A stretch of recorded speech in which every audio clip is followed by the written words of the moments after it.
بدلا ہے نہ بدلے گا میرا مسلم پرسن اللہ. ہر ایک مومن کے دل کی ہے صدا مسلم پرسن اللہ. نہ بدلا ہے نہ بدلے گا میرا مسلم پرسن اللہ.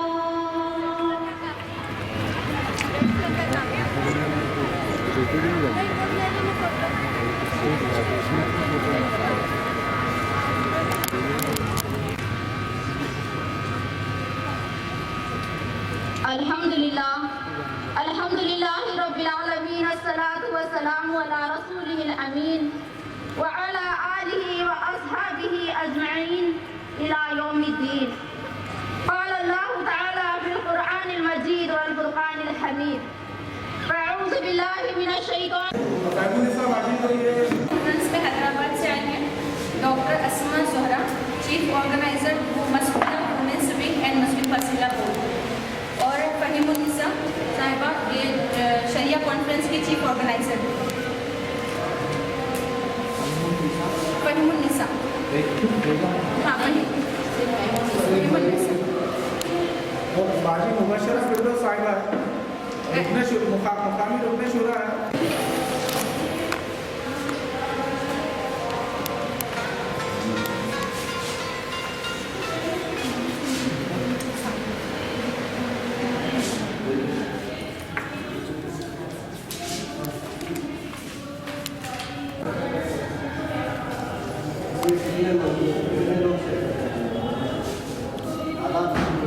اس میں آپ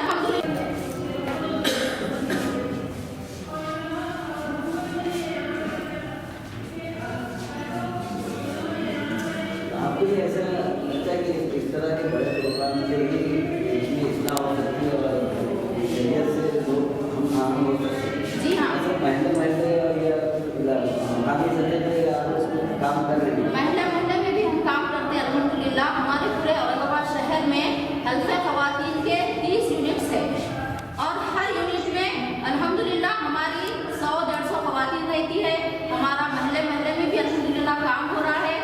لیکن ہم اسی طرح ایک پورے شہر کی سطح پر 2 سال میں ایک کانفرنس یہ منعقد کر کے تمام شہر کی خواتین کو ایک ساتھ جمع کر کے ان میں اور زیادہ اسلام کا شعور پیدا کرنے کے لیے یہ کانفرنس منعقد کی. اس لیے اس کی ضرورت محسوس ہو رہی ہے کیونکہ آج جو یہ حالات جو چل رہے ہیں مسلم فصیلہ بورڈ میں جو مداخلت کی جو کوشش کی جا رہی ہے تو خواتین کو یہ بتانا ہے کہ جو شریعت جو ہے یہ ہماری پہچان ہے اور یہ ہم کو ہماری جان سے زیادہ عزیز ہے. اس میں ہم ذرا سی بھی تبدیلی ہم برداشت نہیں کر سکتے اور یہ اللہ تعالیٰ کی طرف سے ہم کو ملا ہوا انعام ہے. یہ کسی کے انسان کا بنایا ہوا نہیں ہے یہ قانون، یہ ہمارے رب کا قانون ہے اور یہ ہماری ذمہ داری ہے کہ مرتے دم تک ہم اس قانون پر ہم عمل کریں گے انشاءاللہ تعالیٰ. اور ہم عمل کرنے کے ساتھ ساتھ دوسروں کو بھی خدا کے پیغام کو پہنچانے کی کوشش کرتے رہیں گے انشاءاللہ. میڈم آپ نے ابھی کے حالات 2.5 سال سے مسلم سماج پر ایک جھوٹا الزام لگایا جا رہا ہے کہ طلاق کا مسئلہ بہت بڑا مسئلہ ہے، جبکہ مسلم قوم کا اصل مسئلہ تو غریبی ہے، تعلیم کی کمی ہے، بے روزگاری ہے، ان کی سرکشا ہے، ان کی پہچان ہے، ان کی آئیڈینٹی سیکیورٹی ہے. یہ اصل مدعے ہیں. لیکن یہ سب چیزوں کو ہٹا کر ایک عورت کا مدعا لے کر عورت سے ہمدردی کا ایک جھوٹا نعرہ دیا جا رہا ہے. یہ کہا جا رہا ہے کہ ہم مسلم عورت کے ساتھ ہمدردی کریں گے، طلاق کو بین کریں گے. کچھ نام نہاد انگلیوں پر گنی جانے والی عورتوں کو اس وقت سپریم کورٹ کے سامنے کھڑا کر دیا گیا جو کہ نہ ہماری نمائندہ ہے نہ وہ قرآن حدیث کو جانتی ہے. اس یعنی مسئلے کو اور یہ اتنا بڑا جو اس وقت الزام جھوٹا الزام جو مسلم سماج پہ لگایا گیا ہے اس کو کاؤنٹر کرنے کے لیے اور ساری حکومت کے ایوانوں عدالت میڈیا کو بتانے کے لیے ہزاروں کی تعداد میں یہاں پہ خواتین جمع ہوئی ہیں. شہر اورنگ آباد کی پوری 100% مسلم خواتین شریعت کی تائید میں آج کھڑی ہوئی ہیں اور یہ پورے ملک ہندوستان کی صورتحال ہے کہ جگہ جگہ کانفرنسز ہو رہے ہیں، پروگرامز ہو رہے ہیں اور خواتین آگے بڑھ کے یہ بتا رہی ہیں کہ شریعت میں ہی ہم محفوظ ہیں अगर हमारी शरीयत के किसी भी आर्टिकल में किसी भी पार्ट को तब्दील किया जाएगा, क़ानून तलाक़ में मदाखलत की जाएगी, तो ये अल्लाह के क़ानून में मदाखलत होगी। और हम ये हरगिज़ नहीं चाहते कि किसी भी क़ानून में कोई मदाखलत हो। हमारा मुल्क हिंदुस्तान एक आज़ाद जमहूरी मुल्क है, सेकुलर मुल्क है, जहाँ पर हमको दस्तूर से मुस्लिम पर्सनल लॉ की आज़ादी दी गई है। शरिया एप्लीकेशन एक्ट के तहत हम अपने मजहबी मामलात को, अपने जो धार्मिक हमारी चीज़ें हैं, हमारे रिलीजियस पिक्चर्स और टेक्स्ट है, उसके मुताबिक हम हल कर सकते हैं। ये राइट हमको कॉन्स्टिट्यूशनल राइट है जो दिया गया है। लेकिन अब यहाँ पे बात ये की जा रही है कि जेंडर जस्टिस और जेंडर इक्वालिटी और बराबरी और मसावात की जो बातें पेश की जा रही हैं, हम यहाँ पे औरतें ये बताना चाह रहे हैं कि हम मोर एम्पावर्ड हैं। 1400 साल पहले ही हमारे रिलीजन ने हमको आइडेंटिटी दी, हमको वो हुकूक दिए जो आज भी लोग दूसरे समाज और माशरे में तरस रहे हैं। फीमेल फीटिसाइड, फीमेल इंफेंटिसाइड रेट हमारी कंट्री का कितना ज़्यादा है। ये सब मज़ाहिब को लेकर इसके खिलाफ लड़ना चाहिए। डोमेस्टिक वायलेंस हमारी इंडिया का 41% है। तो डोमेस्टिक वायलेंस पूरे कम्युनिटीज़ में है, पुअर सेक्शन में है, जहाँ आदमी औरत को पीटता है, शराब की वजह से प्रॉब्लम्स हैं। तो हमारे कम्युनल हार्मनी को डिस्टर्ब करके सिर्फ एक कम्युनिटी को सिंगल आउट करना और उसको टारगेट करना और बोलना कि इनके यहाँ सब खराब है, जैसा कि सब समाज में सब ठीक ठाक है। तो मसला यहाँ मजहब का नहीं, मसला समाजी है। समाज सुधार के काम की ज़रूरत है। कानून में कोई मदाखलत नहीं होनी चाहिए, ये हम कहना चाहते हैं कि कानूनी कोई चीज़ छेड़छाड़ होगी और कहा जाएगा कि औरत के लिए हम हमदर्दी कर रहे हैं, तो औरतें हज़ारों की तादाद में आके ये बताना चाहती हैं कि ये आप इस तरह की चीज़ करेंगे तो हमारे साथ ये जुल्म होगा। मजहबी आज़ादी जो दस्तूर में दी गई है, इसके खिलाफ होगा। तलाक का परसेंटेज बोले हम देखिए, तलाक का जो मामला है, ऑल ओवर इंडिया कोई ऑफिशियल रजिस्ट्री ऑफ डिवोर्स नहीं है। फैमिली कोर्ट से डाटाज मिलते हैं। हमने मुस्लिम कॉन्सेंट्रेटेड डिस्ट्रिक्ट्स उसका डाटा लिया है। सचर कमेटी की पूरे 60 साल के मुसलमानों की पसमानदगी का एक रिपोर्ट है। उसमें कहीं पर भी 3 तलाक मुद्दा नहीं बताया गया। वहाँ पर मुसलमानों की गरीबी और बेरोजगारी और तालीमी पसमानदगी, तमाम चीज़ों का बहुत डिटेल जायजा लिया गया। लेकिन अचानक 2.5 सालों से मीडिया की जानिब से और ये हुकूमत की जानिब से तलाक के मुद्दे को इतना ज़्यादा क्यों छाला जा रहा है? और भी जुल्म होते हैं, और भी तरह के प्रॉब्लम्स होते हैं। तो हम लोगों ने ये ज़रूरी समझा कि हमारे मर्द अगर बोलेंगे तो हमारे ऊपर ये इल्ज़ाम लगाया जाएगा कि इनके मर्द तो इनको दबाते हैं। तो औरतें ही आगे बढ़ के आके बताएं कि हम दबी हुई नहीं है, हमको एक रेस्पेक्टेबल पोजीशन हमारी सोसाइटी में है, जिसका जो धार्मिक यानी रिलीजियस मैटर है वो सेंसिटिव है, उसको आप डिस्टर्ब नहीं, ये हम बोलना चाहते हैं। और डाटाज जो हमको RTI से, फैमिली कोर्ट से मिले हैं, कोजी कोर्ट का डाटा मैंने कोट किया है, जहाँ पे 2011 से 2015 तक 3700 केसेस हिंदूज के हैं, तो सिर्फ 480 केसेस मुसलमानों के हैं। किशनगंज जो कि बिहार का एक थिकली पॉपुलेटेड मुस्लिम डिस्ट्रिक्ट है, हमने 2011 से 2015 तक number of divorces of Muslims 54 cases हमको मिले हैं वहाँ से। अच्छा, उसके बाद हमने दारुल ख़ज़ा से डाटा लिए, जहाँ पे मुस्लिम कम्युनिटी का ज़्यादा परसेंटेज जाता है। तो विमेन टेक खुला, but it is not the divorces.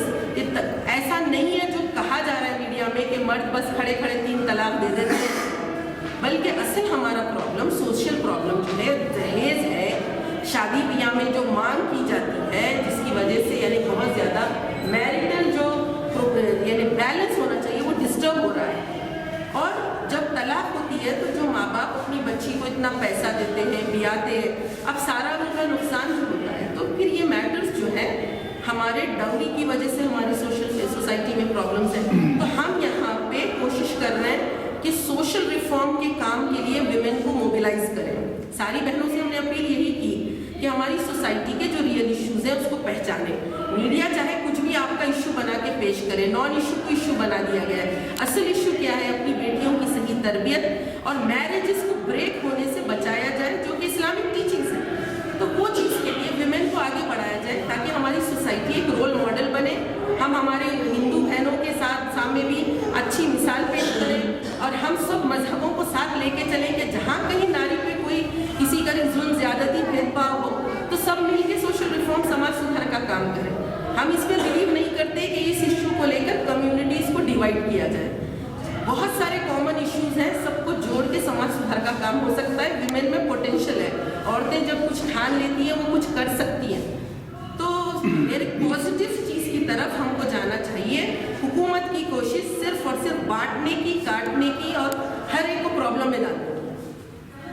Impact हो रहा है तो हम लोगों ने क्या हमने माँ को, पेरेंट्स को, घर के गार्डियंस को अवेयर किया कि उनकी रिस्पॉन्सिबिलिटी क्या है, और आजकल जो कुछ हो रहा है तो उसमें वो लोग किस तरह पॉजिटिव कंस्ट्रक्टिव रोल अदा करें, कैसे प्रॉपर पेरेंटिंग का काम करें। आप एक स्कूल की, कॉलेज की प्रिंसिपल हैं, आप बता सकती हैं क्योंकि she is been dealing with the cases. दारुल ख़ज़ा जो जी। है उसमें जो बहुत सी ख़वातीन आते हैं, तो उनके बारे में आपने ऐसा कुछ सोचा कि वहाँ कुछ कंप्रोमाइज़ हो या आपस में सलाह हो, उसके लिए आपने कमेटी बनाई? इस्लाम की शरीयत की टीचिंग्स ये है, घर में भी अगर कोई झगड़े तो पहले मिलाने की बिल्कुल सही है, लेकिन अगर फिर भी ना हो सके तो फिर फैमिलीज बैठे, दारुल ख़ज़ा में भी जाए तो वहाँ भी कोशिश तो उसके लिए आपने कुछ ऐसी कोशिश की है क्या? कोशिश ऐसे है, जमात इस्लामी की भी है और जमातों में भी काउंसलिंग सेंटर्स। जमात इस्लामी की हद तक सही है, कोई बात नहीं है, मगर मस्जिद खाना में दारुल ख़ज़ा का ऑफिस है, तो वहाँ आपने ऐसी कोई कमेटी बनाई जिसकी वजह से कोई ऐसे नहीं, हम लोग सब एक दूसरे से इंटर कनेक्टेड है ना। देखिए, under the all India Muslim personal law board all organisations are coordinating with each other. हमारे सोशल वहाँ पर ऐसा कोई अभी तक ऐसे देखे नहीं गए, क्योंकि बहुत से ख़वातीन वहाँ पर जब आते हैं आपस में उनके नहीं, दारुल चलता है औरंगाबाद में बहुत एक्टिव है दारुल। हाँ, नहीं, साथ ही साथ आप जैसी मेरा बात सवाल सीधा सीधा ये है, उसके लिए आपने कोई ऐसी कमेटी बनाई क्या? हमने एक हेल्पलाइन रिलीज किया है दिसंबर 1 से। हमारी हेल्पलाइन का नंबर है 1800-102-8426। उसका टोल फ्री नंबर हमने यहाँ भी अनाउंस किया है। All India Muslim personal law board ने ये हेल्पलाइन दिसंबर 1 को जारी किया और अब तक तकरीबन 13 से 14 हज़ार कॉल्स इसमें आए हैं और विमेन के मुख्तलिफ इश्यूज हैं, क्वेरीज है, वो लोग फ़ोन कॉल्स कर रहे हैं। हमारी कोशिश ये है कि जो भी उनके ग्रीवियंसेस है उसको काउंसलिंग के ज़रिए हल किया जाए, कभी ना हो सके तो उसको दारुल ख़ज़ा में हल किया जाए। किसी दारुल ख़ज़ा में कोई प्रॉब्लम है तो कोऑर्डिनेशन, जितने भी जमाते हैं आपस में कोऑर्डिनेट करें, मगर अपनी जो बहनें हैं उनको जो रिलीफ मेजर हम प्रोवाइड कर सकते हैं प्रोवाइड करें। देखिए, हमारी कौम गरीब है, सब कोर्ट कचहरी नहीं जा सकती। ये औरतें जो कोर्टों में खड़े रह के कह रही हैं कि हर चीज़ थ्रू कोर्ट होना चाहिए, दारुल ख़ज़ा में बगैर पैसे खर्च किए कि इनका मामला फिर भी हो जाता है। कोर्टों में एक एक वकील की फीस 50-50 हज़ार है। बताइए, अगर ये कहा जाए कि ये तलाक बैन हो जाएगी, अब सबको कोर्ट में जाना होगा, शौहर को प्रूफ करना होगा, बेचारी औरतें कितने साल लटकी भी रहेंगी। कोर्टों पे इतना भार है, अभी जुडिशियल डिले 6 to 8 years है। बताइए, अगर सब केसों को कोर्टों के हवाले कर दिया जाए तो हमारी औरतों का बहुत बड़ा इसमें प्रॉब्लम होगा। तो हम हर एंगल से, हमारी कोशिश है हमारी बहनों के लिए बेहतरी का काम किया जाए। हुकूमत के सामने भी हम रखने के लिए सिग्नेचर कैंपेन हम चलाए हैं। करोड़ों की दस्तखतें मुस्लिम पर्सनल लॉ बोर्ड को रिसीव हुई हैं विमेन की, कि वो लोग नहीं चाहते कोई तरह की तब्दीली, लेकिन हमारी आवाज़, हम आप सब मीडिया वालों से रिक्वेस्ट करते हैं कि जो आवाज़ है और इतनी हज़ारों की तादाद में औरतें जो कह रही हैं वो सही तरीके से मीडिया में पेश करें, हमारा भी पक्ष पेश करें, पेश करें। हमने क्वेश्चनेयर का बॉयकॉट का ऐलान इसी वजह से किया। सारी मुस्लिम जमातों ने इसलिए ऐलान किया कि तलाक का मसला मुसलमानों का मसला है, लेकिन पूरी हिंदुस्तान के तमाम लोगों से कहा जा रहा है कि आप भी अपना ओपिनियन दीजिए, आप भी क्वेश्चन फिल कीजिए। तो क्या ये सही है कि एक कौम जो कि 20% है उनके इशू के लिए पूरे इंडिया से ओपिनियन पोल लिया जाए, और जबकि ये राइट हमारा हमको कॉन्स्टिट्यूशन में दिया गया है। किसी और मजहब के मामले में क्या मुसलमानों को इन्वॉल्व किया जाता, बल्कि उनके मजहबी उमूर हैं, हर एक की धार्मिक तरीका है, उनकी संस्कृति है, उसमें कोई मदाखलत नहीं करता। हम इंडिया में कैसे रहते हैं, सब एक दूसरे को रेस्पेक्ट करते हैं। तो रेस्पेक्ट का माहौल होना चाहिए, किसी पे किसी तरह का यानी सिंगल आउट करके इल्ज़ाम नहीं लगाना चाहिए। रेगुलेट करने की भी कोशिश की जाएगी, हम इसको भी मदाखलत करेंगे। मैम, आपने डिस्क्राइब किया तलाक को 3 चीज़ों में कि एक मर्द को उसकी वाइफ को जिम्मेदारी, उसकी वाइफ की ये जिम्मेदारी है कि उसे अच्छे से वो हस्बैंड की रिस्पॉन्सिबिलिटी वो 3 पॉइंट्स हमने जो दिए थे वो मैं कैसे आपके फर्स्ट ऑफ ऑल तो देखिए, आदमी जब बीवी को अपने निकाह में लेता है तो उसके पूरे मेंटेनेंस उस हस्बैंड की ड्यूटी एंड रिस्पॉन्सिबिलिटी, दोनों इक्वल है, दोनों का रोल डिफरेंट है। आदमी की कमाने की जिम्मेदारी है, औरत पर खुद के लिए भी कमाने की कोई जिम्मेदारी नहीं। She is been free from any such responsibility, मगर उसका जो जिम्मेदारी उसके बच्चों की, उनकी निगहदाश्त और उसका घर जो है उसका दायरे का है। ये इस्लाम का सिस्टम है। हर रिलीजन का अपना एक आइडियोलॉजी और सिस्टम होता है कि कहीं पे शादी है तो जन्म जन्म का बंधन है। जो पास लॉज थे कि डिवोर्स उसी वक्त हो सकता था जबकि या तो अडल्ट्री प्रूफ करे या फिर किसी तरह का ग्रॉस डोमेस्टिक वायलेंस जिससे औरत को बहुत ज़्यादा यानी नुकसान पहुँचे। उसके बाद फिर उन लोगों ने अपने लॉज को रिफॉर्म किया।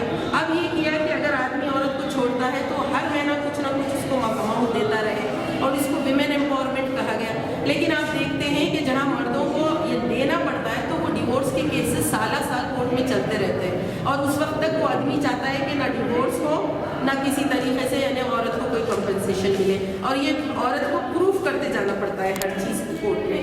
तो 6-8 साल तक इस औरत की कौन यानी निगरानी करेगा, कौन उसका मेंटेनेंस करेगा?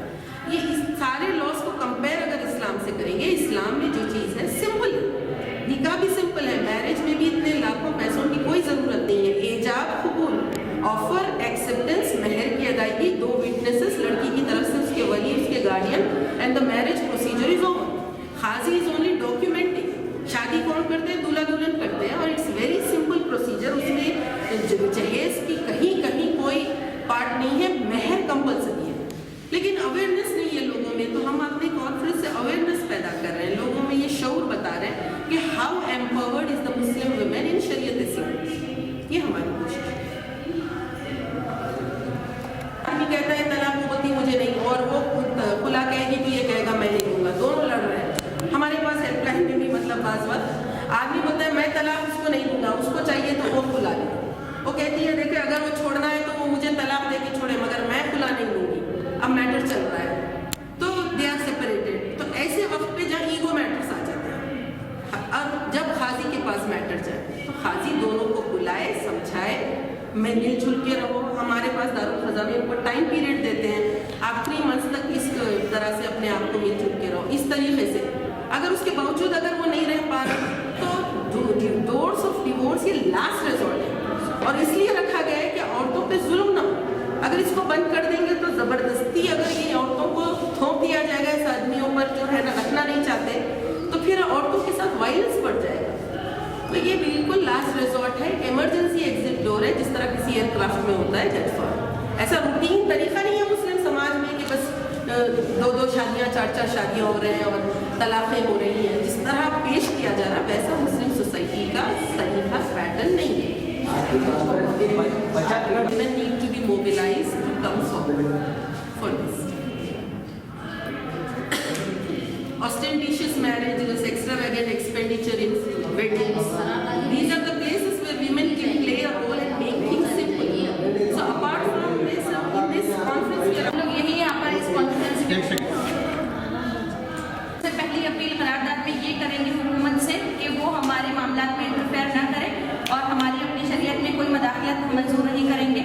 सेकेंडली हमने उसमें ये कहा कि जितनी हिंदुस्तान की तरक्की में जो चीज़ें रुकावट वाली हैं उस पर कॉन्सेंट्रेट करें। जैसे शराब मुक्त भारत हिंदुस्तान का सबसे पहला विजन था, जो गांधी जी ने कहा था कि हिंदुस्तान में आज़ादी के बाद सबसे पहले शराब मुक्त भारत बनाया जाएगा। तो हुकूमत से इस बात की अपील की जा रही है कि पहले वो इस पर रिव्यू ले कि वो सारी रियासतों में क्या शराब पाबंदी कर चुकी हैं और शराब के जितने बैड इफेक्ट्स हैं क्या उसको वो सामने रखती हैं, पहले इन मुद्दों को उठाए।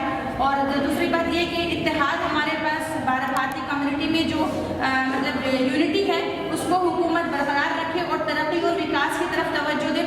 मतलब ऐसी पॉलिटिक्स ना करे जहाँ पर के कम्युनिटी जो वो है इंतशार का शिकार हो रही है या फिर आपस में लड़ रहे हैं, इस तरह ना करे।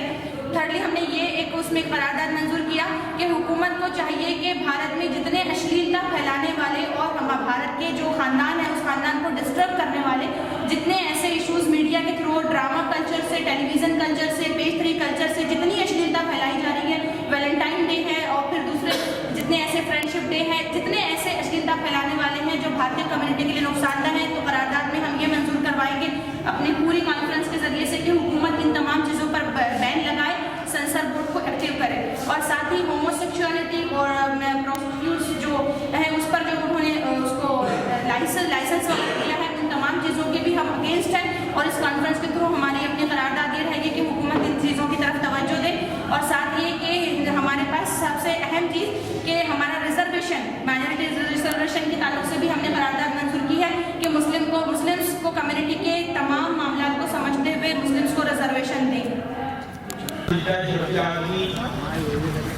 والسلام على سيد الأنبياء والمرسلين وعلى أجمعين وعلى من تبعهم بإحسان إلى يوم الدين. أما بعد فأعوذ بالله من الشيطان.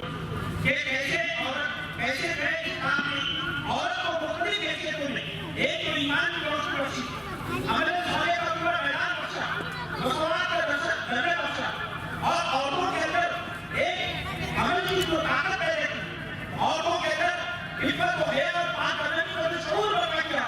دنیا کی کوئی تاریخ عورتوں کی مقام یہ مقام کسی جگہ نہیں ملتا ہے اپنی تاریخ انسانی. تو اسے سمجھنے کی ضرورت ہے. میں آپ کے سامنے بطور خاص نوجوان بہنوں کو باتیں اس لیے کرنا چاہ رہا ہوں کہ دیکھیے عالم دین مجھ سے 1902 میں ملے. انہوں نے کہا کہ یہ اتنی بڑی کوشش ہے میری پہچان شریعت اسلام عورتوں کے درمیان شعور اسلام کے تحریک ایک بہت بڑے اقدام پر پہنچنے والی ہے. انہوں نے کہا کہ جب کوئی مرد اسلام کی آگاہی حاصل کرتا ہے، اسلام کا شعور حاصل کرتا ہے تو اسلام کسی گھر کی تحریر پہ پہنچتا ہے. لیکن جب کوئی خاتون اسلام کا شعور حاصل کرتی ہے تو پھر اسلام گھر میں داخل ہوتا ہے، اسلام گھر میں داخل ہوتا ہے، اسلام دلوں میں داخل ہوتا ہے. آپ جانتے ہیں کہ مغربی مفکرین یہ کہتے ہیں، مغربی مفکرین یہ بات کہتے ہیں کہ اگر ایک خاتون تعلیم یافتہ ہو تو اس خاتون کے ذریعے ایک قوم تعلیم یافتہ ہوتی ہے. اور ہم یہ کہنا چاہتے ہیں کہ اگر ایک خاتون ایمان والی ہو، ایک خاتون شعور اسلام رکھنے والی ہو تو وہ ایک پوری امت کو شعور اسلام ادا کر سکتی ہے. آپ دیکھیں میں آپ کے سامنے تعلیم اسلام کے واقعے پیش کرتا ہوں. آپ نے قطب دنیا کا نام سنا ہوگا. یہ قطب دنیا اللہ کے رسول نے فرمایا تھا کہ وہ قوم جو قطب دنیا کو فتح کرے گی اس کے لیے جنت واجب ہے، اس کے استعداد کے لیے جنت واجب ہے. اس کا جو سارا تھا وہ محمد الفاتح تھا. محمد الفاتح یہ رسول سارا تھا. جب کہ اپنی ماں کی گود میں تھا چھوٹا بچے قطب دنیا کی دیواروں پر لے جاتی، اسے مسجدوں پر لے جاتی اور یہاں بیٹے ہوئے مسجدوں کو دیکھ، یہ یورپ کا سب سے بڑا شہر ہے، اس کی مسجدوں کو دیکھ وہ معصوم پوچھتا محمد الفاتح اے باپ یہ مسجدیں مجھ کو دور جاتی ہیں. تو وہ ماں کہتی کہ بیٹے اللہ کے رسول نے یہ فرمایا تھا کہ جو رسول سارا اپنی شہر کو فتح کرے گا اس کے لیے وہ دنیا کو مزید معاملہ ہے، اس کے لیے جنت ہے. پھر ہم دیکھتے ہیں کہ محمد فاتح نے 22 سال کی عمر میں قطب دنیا کو فتح کیا. 22 سال کی عمر میں وہ خاتون اسلام کا نام آج بھی اسلامی تاریخ میں موجود ہے کہ اس کی آواز سے محمد فاتح پیدا ہوا کہ جس نے آج ترکی کا نام سنا کہ دنیا کا سب سے بڑا اسلامی ملک ہے. وہ ترکی کی بات رکھنے والی خاتون ایک مسلم خاتون ہے. ایک ماں نے اپنے بچے کو گود میں لے جا کر فصیح شیخ کا مطالعہ کروایا اور مشاعرہ کروایا. تعلیم کو بڑھی گئی پورے تعلیم میں جو بیانات کرتے پھر ہمارے سامنے علامہ اقبال رحمۃ اللہ علیہ، علامہ اقبال جو مفکر اسلام ہے، مجرد اسلام ہے اور جن کے کارنامے کہتے ہیں کہ صدیوں تک مقدس علماء کی علم سے سیراب ہوگی. جب علامہ اقبال سے مغرب کے بڑے اسکالر سے یہ پوچھا کہ اے اقبال تو نے اتنا گہرائی کہاں سے سیکھا، تیری طبیعت کی یہ اعلیٰ شعور کہاں سے آیا؟ تو اس نے کہا ایک معاملہ ہے، ایک معاملہ یہ جس کی غلطی کا نتیجہ ہے. انہوں نے کہا وہ کون ہے؟ انہوں نے کہا وہ میری ماں ہے. یہ میری ماں ہے